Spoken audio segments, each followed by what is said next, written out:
Hi there. Don't forget to click subscribe for more stories and updates. This story was published on creepypasta.org by user Snuffbomb. Creepypasta, Laughing Jack Part 2. Suddenly I was woken up by a loud bang coming from the kitchen. I sprung out of bed and hurried down the stairs. When I got to the kitchen, I was horrified. Everything on the counters had been thrown on the floor, and our dog Fido hung dead from the light fixture. His stomach was cut open and stuffed with candy, the same type that James was eating earlier that day. My shock was quickly broken by a sharp scream coming from James's room, followed by loud crashes. I quickly grabbed a knife from the drawer and moved up the stairs with the speed that only a mother whose child is in danger could have. I burst through the door and flicked on the lights. Everything in the room was knocked over and tossed on the floor. My poor son in his bed crying and shaking with fear, a pool of urine staining the sheets. I scooped my child up and ran out of the house and went next door to Tom and Linda's house. Luckily, they were still awake. They let me use their phone and I called the police. It didn't take them long to arrive and I explained what had happened. They looked at me as if I were crazy. They searched the house, but all they found was a dead dog and 2 trashed rooms. The officer told me that someone had probably gotten into the house and done this right before making a quick escape when they heard me coming up the stairs. I knew it wasn't true. All the doors were locked and none of the windows were open. Whatever was in my house didn't come from outside. The next day, James stayed inside. I didn't want him to leave my sight. I went into the garage and found his old baby monitor and set it up in his room.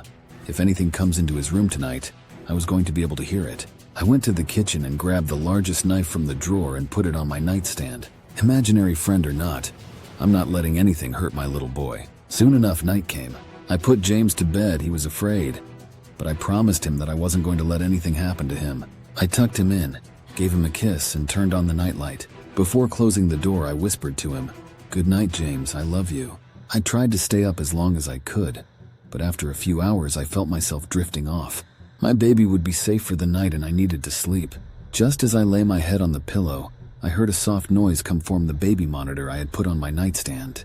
At first it sounded like interference, like the kind a radio would make. Then it turned into a soft moan. Was James asleep? Then I heard it, the laugh from my nightmare, that horrible laugh. I sprung up from bed and grabbed the knife from under my pillow. I rushed over to James's room and creaked the door open.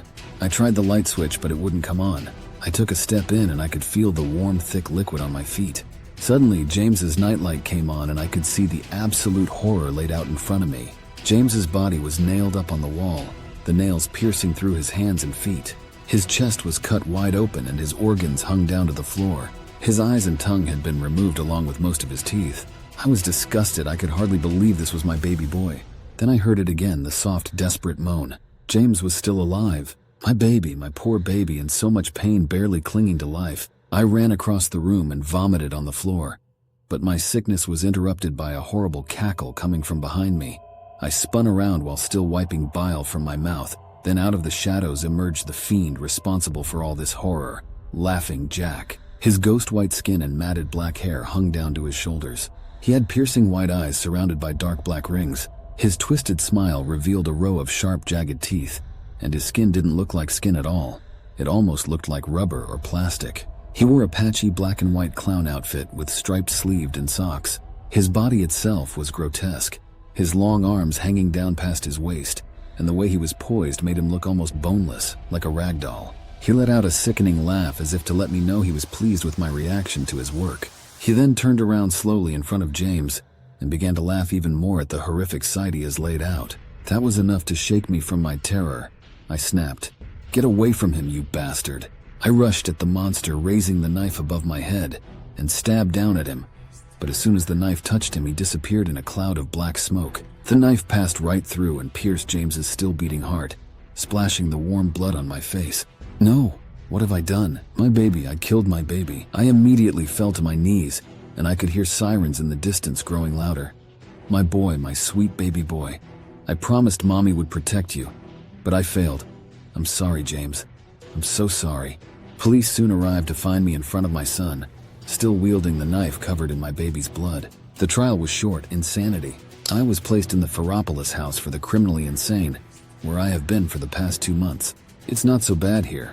The only reason I'm awake now is because someone is playing Pop Goes the Weasel outside my window.